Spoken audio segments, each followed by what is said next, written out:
So these are the books I read from May to August of this year. It was a really exciting reading time for me because I finished War and Peace in April. That is what created reading craze I was in. I went on an absolute book buying rampage. There were casualties. My bank account. Read a lot of books and got real excited about stuff. So the first book that I read after War and Peace was The Sisters Brothers by Patrick DeWitt. As you may recall from my first book haul video, I was extremely excited to read this book.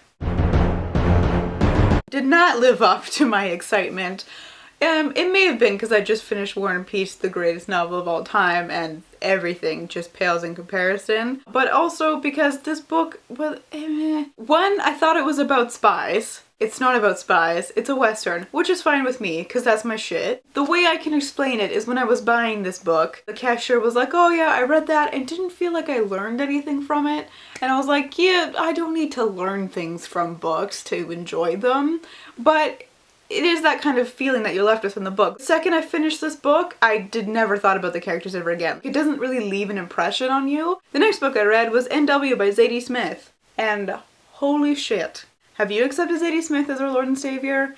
Because I have. When I first started this book, I was extremely confused because I thought it was set in like a dystopian... I'm really bad at knowing what books are actually about. No, it's set in modern day northwest area of London, so... But once I figured it out and reread the first 6 chapters, oh my god. I completely forgot that I was reading a book. The lines between reality and fiction blur because it's just so good. It would make its way onto my 10 influential book tags. It like impacted ideas about like marriage and having children and stuff for me. Like some real life shit. Read everything she's ever written and just praise Jesus that you have the privilege of reading her words. The next book that I read was Dublin Years by James Joyce, and my Baz Pierce Yet. So I bought this when I was in grade 12, so like almost 2 years ago now. Oh my god, that's terrifying. I have thoughts on short story collections that aren't entirely positive. However, James Joyce is the exception to everything. Because he's James Joyce and he's Irish. Part of the reason I think I liked this collection of short stories is because it does feel like it's a snapshot of different people living in Dublin and how their lives are totally different and also totally the same. And it feels very like intertwined and pulled together because it is, you know, written by the same author in the same style with a lot of the same themes. The book that I read after that is This Side of Paradise by F. Scott Fitzgerald, which I got in New York. There's a book haul about that. This book I feel like I had the most things to say about.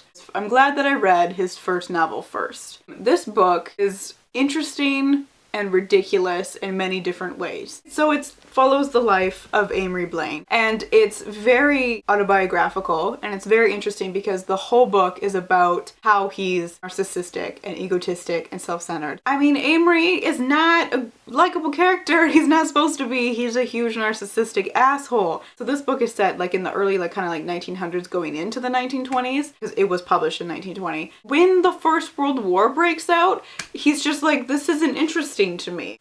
Excuse me?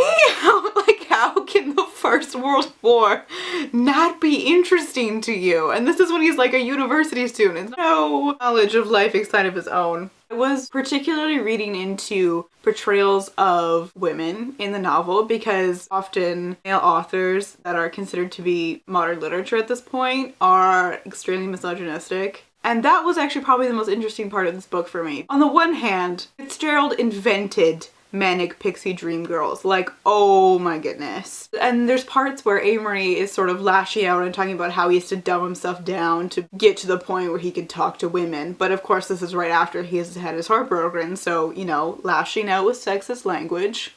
That's a thing. Parallel to that, quite a short time later, there's another character, Eleanor, who talks about how she has to dumb herself down to the level of being able to find a husband.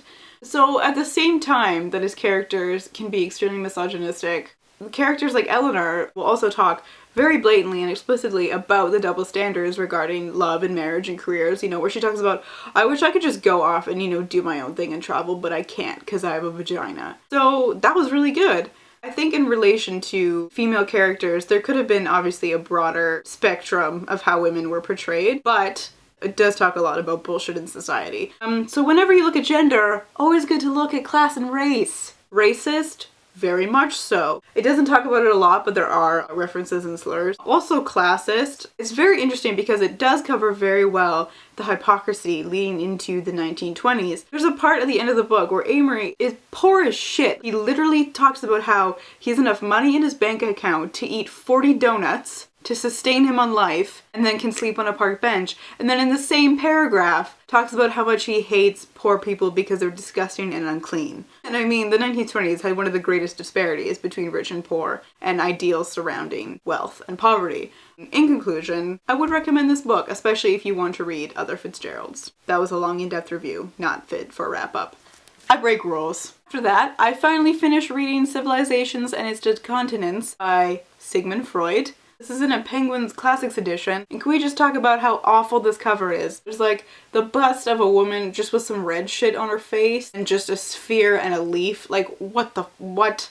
I first started reading it like 2 or 3 years ago after studying Freudian psychology and really liking it. When I first started reading this book, I kind of freaked out. I was familiar with Freud and people thinking that he was, you know, like crazy. And so it kind of freaked me out when I started reading this book, and like it made sense to me, and I was like, oh no. But then I was like, no, wait, it can make sense to you. Doesn't mean, you know, you agree with it and that it's like truth to you.